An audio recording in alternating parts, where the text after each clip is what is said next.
Hello beer tubers and welcome to another beer review with me, Peter, the master of hoppers. Today looking at another Alefarm beer. I've really been advocating Alefarm a lot on this channel. They're making some great stuff, or Andreas is making some great stuff. One of the better up and coming breweries, or newer breweries in Denmark. And they had some great stuff at CBC or NBC this year. And this is one of the beers that they actually poured there. And I gotta give a big shout out and thanks to Andreas for being kind enough to send a sample bottle for me to review. So guys, this is the Alefarm Nordic Grape.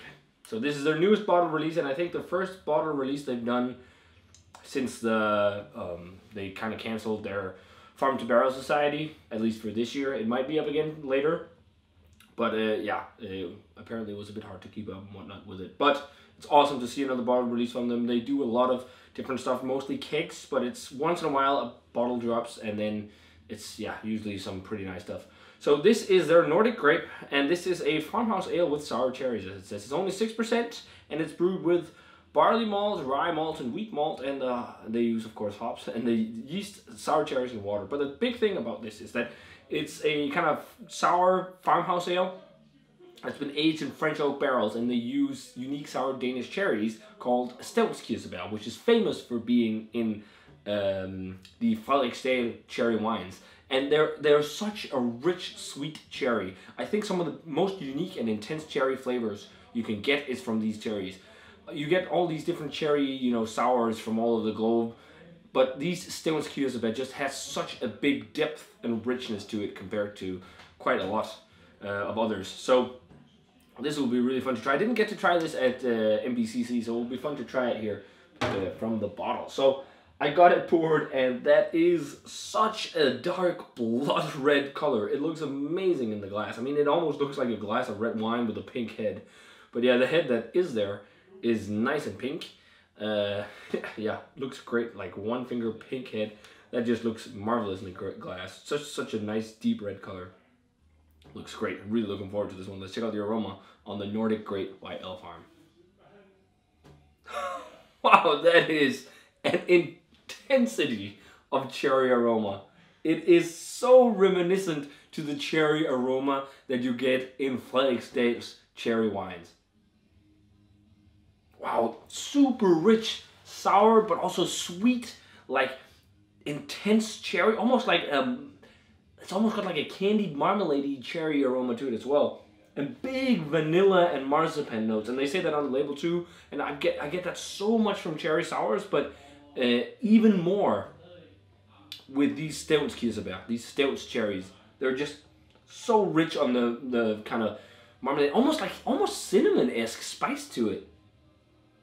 And then there's like the layers of oak underneath and like a nice tart lactose sourness. It's more of a clean sourness to me. I'm not getting much funk. Maybe it's also quite cold, but maybe there's a bit of a generic barnyardy funk to it. But the big player, guys, is that intense cherry note. Smells fucking ace, guys. Let's give it a taste. Cheers, and thanks to Andreas for the beer.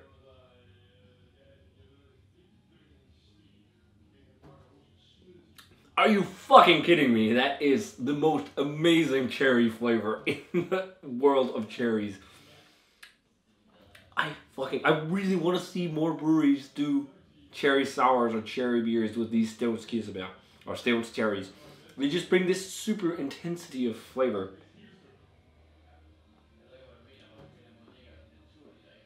Super coating, chewy medium mouthfeel. Such an awesome mouthfeel. And then super sweet and tart cherry flavor and cinnamon-esque notes and marzipan, big marzipan, vanilla. It's almost a slight festive nuance to it, which is crazy. And then a subtle barnyard funk. Nothing crazy, but it's got that kind of barnyardy type funkiness going on. Almost like yogurty, almost like cherry, like a really dense dark cherry yogurt. Or just yogurt with dark cherry marmalade or something, because it's almost like a jammy marmalade flavor. It's reminding me a bit of something similar to the Crimson Queen from Dry and Bitter Brewing, just a bit more fresh. That was a bit more hefty. I think it's also 10-some%. This is 6, but fuck, this is delicious. And I'm not just saying it because Andreas sent me this bottle. He's making some fucking great stuff. He's making some of the most interesting beers in Denmark at the moment. Really, really tasty stuff. I've advocated it a lot, but I urge you guys to check him out. He does some great stuff. He did the collab with Northern Monk recently. The Saison, like a New England style Saison, but they're building on that as well in the Patrons Project series. And I tried one on tap at the Mikkeller bar when I was in Copenhagen not too long ago, which was with blueberries, which was pretty good. But this is also just great. This for me, like I think the best beer he's done is still Funk Orchard, but this is like up on that level, maybe even a little bit higher, because that intense cherry flavor is just so awesome. I really dig it. If you're into your cherry sours, you need to get some of this. Oh, this is delicious. Rating wise for Nordic Grape, just beautiful cherry flavor, so elegant and soft, and just the intensity of cherry flavor is so big. 97. Yeah, 97. This is killer jammy cherry, tart cherry, and it's not overtly sour, so if you're not too into sour beers, you'll really appreciate this too. It's like the perfect balance between sour and super jammy fruit, and then just that intensity of fruit flavor, along with those really cool nuances of like cinnamon-esque notes with the vanilla and marzipan that I think the seeds from the cherries give. Great, great stuff. So guys, if you had a chance, definitely check out Nordic Grape. I think it still might be available on some web shops in Denmark, like maybe Box Beers. I think Kiosk still has some, so check them out. And they ship worldwide, so if you're not in Denmark and want to try it, you can get some, because this is fucking awesome stuff. So if you had a chance to try the Nordic Grape, guys, I'd love to hear what you thought. I think this is one of the better offerings I've had from Alefarm. Actually, this is really fucking killer. I dig this a lot. So as always, guys, remember to comment, subscribe, check out the Facebook fan page and Twitter and Instagram, and give this video a thumbs up if you enjoyed it. And yeah, thanks a ton to Andreas for the beer, and I want to say cheers, and see you guys in another beer review.